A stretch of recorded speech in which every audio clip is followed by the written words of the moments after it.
Gravando. Boa tarde, alunos do terceiro ano A, B, I, E do Colégio Lisímaco Ferreira da Costa. Tudo bem com vocês? Muitas saudades de mim?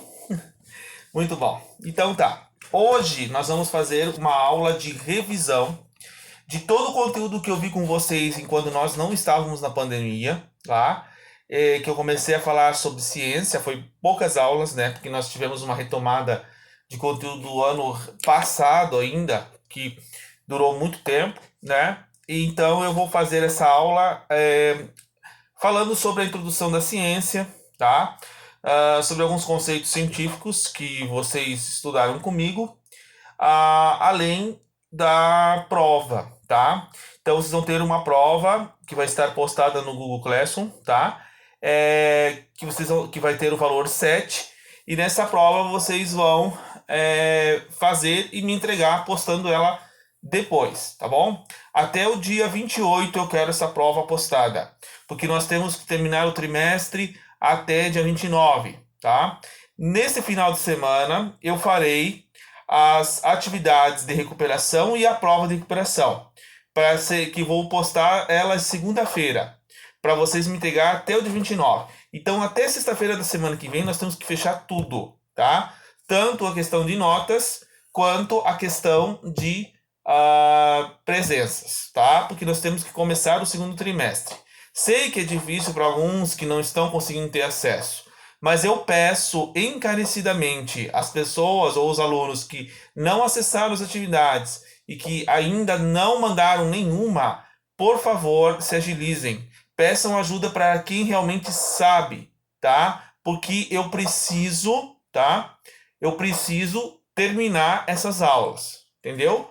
Então hoje nós vamos falar sobre filosofia da ciência, tá? Primeiramente, eu queria falar para vocês, né, o que seria ciência? Ciência, quando falamos de ciência, uma imagem mais comum que nós temos, né, do cientista é um cara maluco com o cabelo em pé, usando um jaleco branco, atrás de tubos de ensaio. Esta é uma imagem de estereótipo da ciência, né? Uma ideia que criaram em cima de dizer que o cientista tem aquela caricatura de um ser louco, mas na realidade não é. Hoje grandes cientistas aí estão tentando fazer de tudo nos laboratórios, né, que vocês estão vendo nos jornais, para tentar descobrir uma cura da doença do Covid-19, né? Então, hoje a ciência já é um assunto que está, digamos, nos noticiários. Então vocês já têm uma certa noção, né, do que é basicamente o conceito de ciência, né? E o que nós aprendemos na escola, o que eu já tinha falado em aula também, né? É também ciência, é conhecimento científico, o que nós tentamos transmitir para vocês ao longo de todos esses anos que vocês estiveram na escola, né? E esse ano, né? Infelizmente, hoje, né, nós estamos usando um meio tecnológico para nos comunicar, porque até então eu estava presente com vocês. Agora a gente já não pode mais estar presente devido ao fato desta pandemia que está aí assolando muitas pessoas, tá? O Albert Einstein, lembram? Quando a gente pensa em ciência, a gente sempre vem com a imagem do Albert Einstein, tá? Um dos mais importantes cientistas do século XX, desenvolveu a teoria da relatividade, né? Certa vez afirmou que seu laboratório era seu lápis, tá? Pois sua pesquisa se baseava primeiramente em resultados de observação. Guardem essa palavra, observação. Toda ciência, ela começa a partir da observação, certo? Além disso, devemos ter em conta que um laboratório é montado em função da pesquisa que nele se desenvolve. Pesquisas na área de história, não é só química e física, né? Na história, informática, astronomia, né? Por exemplo, dificilmente usariam microscópios os tubos de ensaio, a não ser em casos excepcionais, né? Até mesmo um filósofo também faz ciência, né? Ele vai desenvolver a teoria dele, ele vai escrever um livro, um grande escritor vai escrever sua teoria, seus romances. Ele está fazendo ciência, de uma certa forma também, tá? O artista que está pintando um quadro também está fazendo ciência, tá? Então, o que nós podemos entender disso? Entender o seguinte, né? Que ciência vem do latim, que significa sabedoria, muito ligado à filosofia, né? Sofia é sabedoria. Podemos dizer que de modo bem simples que ciência se caracteriza pela busca de conhecimento sistemático e seguro dos fenômenos do mundo. Então, busca estudar os fenômenos do mundo. Um dos objetivos básicos da ciência é tornar o mundo compreensível, proporcionando ao ser humano meios de exercer controle sobre a natureza. Esse conceito é do Bacon, tá? A pessoa ter o domínio da natureza. E isso levou consequências catastróficas para a humanidade, né? Esta afirmação, digamos, e proposição que foi colocada. Assim, através do conhecimento científico, o homem domina a natureza, né? Não pela força, mas pela compreensão. A gente tem que entender que dominar hoje não é dominar para você explorar ela. Você tem que dominar a natureza para melhor compreendê-la, certo? Mas para o filósofo Adorno Horkheimer, o ditador que trata o homem como o homem trata a natureza, ele conhece para melhor controlar. Então eles comparam que a mesma forma que uma ditadura a gente é subjugada, nós tentamos ditar a natureza para que ela seja a nosso favor. Só que dessa vez nós estamos sendo submissos a ela devido a uma doença que ninguém consegue curar, né? Assim, na visão negativa da ciência, tá? A insaciável sede de conhecimento transformou o mundo num inferno tecnológico e causou certas regressões dos valores humanos. Então, hoje, as pessoas, todos nós estamos submissos aos meios tecnológicos, né? Nós precisamos da tecnologia, além da ciência, para nos comunicar hoje, muito mais do que comunicar pessoalmente, né? Porque pessoalmente, né, tá meio que perigoso a pessoa realmente ter contato, né? Então, olha só, o senso comum é o conhecimento que nos situa no cotidiano, tá? O que é o senso comum? É um tipo de conhecimento que não é científico. É um conhecimento produzido em sociedade, tá? Num grupo social ou numa comunidade, tá? Lembro dos mitos, das lendas que os nossos avós, nossos parentes antigos contavam? Era mais ou menos isso, né? Senso comum era um conhecimento adquirido pelos mais velhos, mais sabidos, né? Tá? Trata-se de um conjunto de crenças, já quase sempre se constitui como pela tradição, de modo espontâneo e não crítico. Em diversas situações, a ciência precisou se posicionar contra, tá, o que parecia evidente. Por exemplo, a convicção da imobilidade da Terra, o movimento do Sol. Infelizmente, hoje, nós estamos tendo um crescimento muito exagerado de pessoas que se valem do senso comum para explicar as coisas, né? E as pessoas acabam acreditando nisso, né? Tem pessoas dizendo que a Terra é plana por aí, né? Já provou cientificamente, a ciência provou cientificamente de que a Terra não é plana, tá? Os grandes astrônomos, grandes cientistas aí, os próprios astronautas, né, mostram fotos da Terra sendo redonda, não plana, como os terraplanistas realmente acreditam que seja, né? Então as pessoas estão muito nessa questão do achismo, achar que isso melhora, achar que isso não sei o quê, aí começam a criar fake news em tudo quanto é canto, pelos seus próprias convicções de opiniões e achismos, né? E as pessoas acabam acreditando isso, sem nenhuma base científica que possa comprovar que aquilo é de fato evidente. Então, a gente tem que tomar um certo cuidado de ver o que é ciência e o que não é ciência. Por isso que eu peço para vocês não ficar muito, né, esse negócio de ficar vendo notícias da internet, do WhatsApp, que nem sempre é confiável. O mais confiável é você pegar um livro, ler ele e tentar entender o que ele está escrito nele, tá bom? Como eu tenho aqui na minha biblioteca, ó, eu tenho muitos livros, tá vendo? Eu não fico só na internet, não, tá? Então, olha só. No entanto, não há como desprezar esse conhecimento tão universal que é o senso comum, porque ele está muito antes da ciência, né? Por representar também o esforço para resolver problemas do dia a dia, buscando soluções muitas vezes bastante criativas. Tampouco desconsiderar grande volume de saberes já constituídos ao longo da história humana e cuja aplicação mostrou-se fecunda.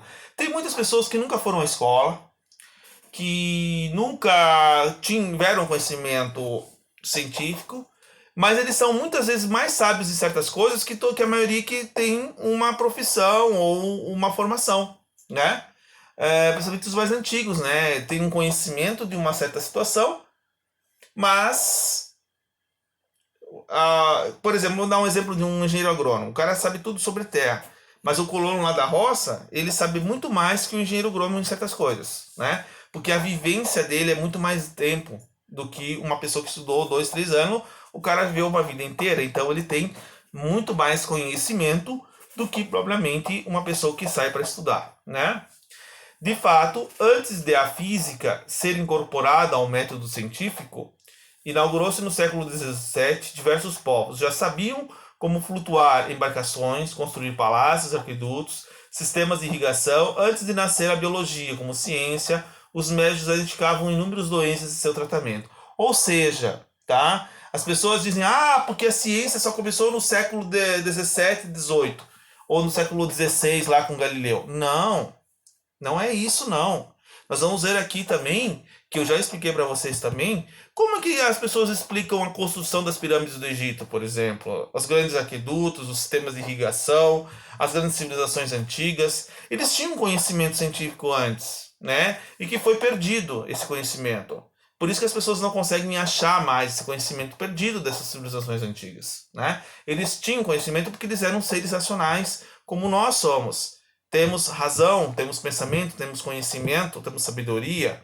Então eles também tinham, só que esse conhecimento produzido por eles não foi, digamos, registrado, porque naquela época a escrita era muito pouca, né? Poucas pessoas sabiam ler e escrever ou criar um sistema gráfico para a escrita.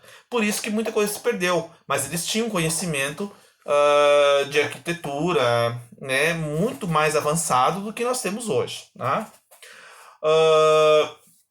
No entanto, apesar de hoje a ciência ter toda uma credibilidade, ainda existem, é claro, pessoas e grupos sociais que rejeitam certas teorias, né? Que é o caso dos terraplanistas aí. É o caso, por exemplo, de grupos religiosos, né? A religião, muitas vezes, ela usada de uma forma negativa, ela impede que a ciência avança, tá?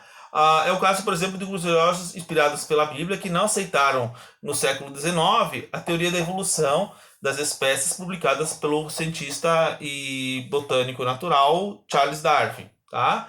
Afirmavam que o ser humano e as demais espécies foram criadas por Deus, no passado em uma exata conformação da física atual. Ou seja, né, tem pessoas que não acreditam, né, que o ser humano ele evolua à medida dos anos, né? Eles acham que o ser humano é o mesmo ser humano criado lá na época primitiva por Deus, né? Que existiu Adão, a Eva, o paraíso. A gente não sabe, nunca soubemos, nunca foi encontrado o fóssil de Adão para saber, né? Pode ser que um dia encontrem, não sei. Mas assim a gente pode entender o seguinte, né? Essa questão, né? Ela não entra tão em confronto com a Bíblia, né? A Bíblia, de certa forma, ela tem um certo acordo com a ciência. Quando eu trabalhar com vocês a origem das espécies mais à frente nas aulas, eu espero que seja presencial, é claro, eu vou mostrar para vocês que a ciência e a religião não estão mais, digamos, confronto a confronto. São grupos que confrontam, mas na realidade, tanto a ciência como a religião justificam a mesma situação, tá? Realmente, elas têm uma certa igualdade nesse sentido, tá? Eu vou explicar isso mais para frente, para vocês vão saber. O conhecimento científico é a conquista recente da humanidade, tá?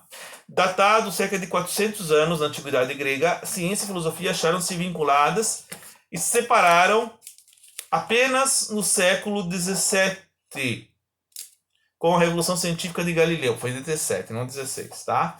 Então, olha só. Para que tudo isso ocorresse, tá?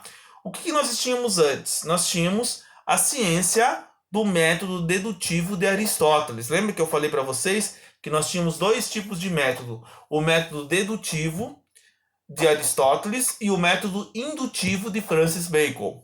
O dedutivo é aquele relacionado à lógica das premissas, lembram? Todo homem é mortal. Sócrates é homem, logo Sócrates é mortal. Você já sabe a resposta. Você elabora conceitos e pensamentos para ter uma conclusão já pronta e planificada, né? Mesmo que essa resposta seja ruim, seja errada ou não, ela já está programada, né? Esse era o método dedutivo. Então, a ciência na antiguidade, além de ter um caráter místico, porque havia aquele caráter de misticismo e de magia em cima do cientista que fazia experimentos científicos, né? Era especulativa, ela não era nada prática, ela tinha a ideia da especulação, da metafísica, né? Que era muito mais filosofia do que propriamente ciência, né? Usava-se o método dedutivo de Aristóteles, que foi utilizado pelos medievais, né, os padres católicos, e a igreja por séculos na modernidade, né, porque isso fundamentou, inclusive, a ideia do tomismo. O Aristóteles vai fundamentar a ideia do pensamento de Tomás de Aquino. Tá? O método dedutivo, raciocínio dedutivo ou dedução, é um conceito utilizado em diversas áreas que está relacionado às distintas formas de raciocinar. É um processo de análise de informação que nos leva a uma conclusão. Desta maneira, usa-se a dedução para encontrar um resultado final. O método dedutivo já era utilizado na antiguidade. O filósofo grego Aristóteles contribuiu para a sua definição por meio do que ficou conhecido como lógica aristotélica, ou organon, que é o livro do Aristóteles, né? Que fala sobre o procedimento lógico, né, do pensamento do ser humano. Segundo Aristóteles, a filosofia é essencialmente teórica, tá? Deve decifrar enigmas do universo, em fase do qual a atitude inicial do seu espírito é assombrado de mistério. O seu problema fundamental é o problema do ser, não o problema da vida. O objeto próprio da filosofia em que está a solução de seu problema são as essências imutáveis. Então, é pura metafísica, né? A razão última das coisas, isto é, o universal, o necessário, as formas das suas relações. Entretanto, as formas são imanentes da experiência dos indivíduos, o que constitui a essência. A filosofia aristotélica é conceptual como a de Platão, mas parte da experiência dedutiva, dedução e raciocínio, nada de prático, certo? Mas o ponto de partida da dedução, tirando mediante ao intelecto da experiência, o intelecto da sua observação através do pensamento, não através da prática. Já na Idade Moderna, muda a coisa, né? Um cientista moderno chamado Francis Bacon, né, britânico, foi um dos primeiros pensadores a sugerir o método indutivo. O que seria esse método indutivo? Seria o mais adequado para o desenvolvimento de uma pesquisa científica. De acordo com o pesquisador deve começar com a coleta de maior número possível de informações a partir da observação e da experiência. Da observação e da experiência, certo? Dessa informação particular, o cientista, por meio da razão, buscaria estabelecer conclusões de caráter geral. Então, é por uma parte da experiência. Por quê? Porque, segundo o Bacon, ao precisar um método dedutivo, os escolásticos, que ele está fazendo uma crítica aos medievais, acabaram se perdendo em divagações longas e inúteis. Tá? O método científico, em sua perspectiva estritamente indutiva, se daria por meio de acúmulos de dados, tá? A partir de experiências particulares pela posterior generalização desses dados. Depois de realizar a generalização, que passa a ser concebida como uma lei da natureza, o cientista continua a fazer observações particulares para confirmar a sua validade da lei. Lembra que eu expliquei para vocês que como que se fazia ciência? Como é que se praticava o método dedutivo? Da seguinte maneira. Como é que eu sei que a água ferve a 100 graus? Porque eu testei várias e várias vezes em diferentes lugares, fervi a água e testei. Ela ferve a 100 graus. Então, são milhares e milhares e milhares e milhares de testes para provar que aquilo está correto. É a mesma coisa a vacina do Covid-19. São milhares e milhares e milhares de testes e milhares de laboratórios que estão fazendo. Para quê? Para provar que tal vacina é de fato correta para combater o vírus. Então, é um processo muito lento, né? A ciência tem uma prática científica muito demorada e lenta. Então, é a única solução que nós temos, né, para resolver isso, né? A filosofia não vai conseguir resolver a doença. A religião não vai conseguir resolver. Só cabe a ciência resolver para nós, né? Ainda bem que nós temos ela, né, para resolver muitas coisas, né? Então, para nós entendermos essa questão, do Francis Bacon, né? O Francis Bacon dizia assim: mas para eu poder fazer ciência, para eu poder desenvolver o conhecimento do processo de dados científicos e experimentais, eu preciso eliminar do meu pensamento e das minhas convicções certos ídolos que estão comigo. O que são isso? São os chamados ídolos de Bacon. Vocês vão pesquisar, vão saber. Então nós temos o ídolo da caverna, que são os preconceitos que existem em nós, né? Os preconceitos que nós temos diante da situação, tá? Nós temos o ídolo do teatro, que são aquela ideia de afirmar que uma autoridade ou tem a função de falar a verdade, que muitas vezes a autoridade não tem a verdade propriamente dita. Isso vocês estão vendo, inclusive, né? Ou outra situação é o ídolo do fórum ou do mercado, que é você usar palavras para enganar os outros, né? Então a gente tem que eliminar esses ídolos das palavras. E o outro é o ídolo da tribo, que são os nossos costumes, as nossas tradições, né? Que estão enraizadas em nós. Isso nós também temos que deixar de lado. A gente tem que limpar tudo que nós temos de achismos e convicções que eu falei anteriormente na aula, para daí nós podermos limpar nossa mente e ter o direito de poder fazer ciência de uma maneira neutra, né? De uma maneira, digamos, autônoma, né? E imparcial. Ciência só se faz assim, gente, tá? Sem religião, sem filosofia, sem opiniões próprias. Você vai fazer a prática e ver o experimento. É basicamente assim. É o que comprova. É uma questão exata, né? Contudo, até hoje, o modo de proceder dos cientistas e de uso das investigações passa pelo método científico, que é um caminho, uma meta a se atingir. Então, eles têm que atingir uma meta. E como é que vocês atingem essa meta? Através de uma estrutura lógica que eles criaram, e que vale para todas as ciências e todos os trabalhos científicos, inclusive nos trabalhos da escola que vocês desenvolvem, que são as etapas do método científico, e que eu mandei vocês fazer uma atividade na aula, lembra? Primeiro, observação. Eu estou observando agora, em minha janela, que lá fora está chovendo. Tá? Agora eu pergunto para vocês, por que chove? Então, esta pergunta é o enunciado de um problema científico. Por que chove? Certo? Depois eu vou tentar criar respostas para isso. Qual que vai ser a resposta? Chove porque São José quer que chova. Chove porque Deus quis. Não, chove porque a evaporação da água dos rios condensou e elevou as nuvens e houve uma condensação e choveu. Esta é a resposta correta. E como é que eu vou fazer esse experimento? Eu posso fazer isso dentro de um laboratório, né? Fervendo uma água, como eu falei, e botando uma tampa para ver se chove. Ou até mesmo em casa você pode fazer. Você liga o fogão, bota um pouco de água da sua panela e bota a tampa em cima. O que vai acontecer quando você tirar a tampa de alguns minutos? A água vai estar condensada na tampa.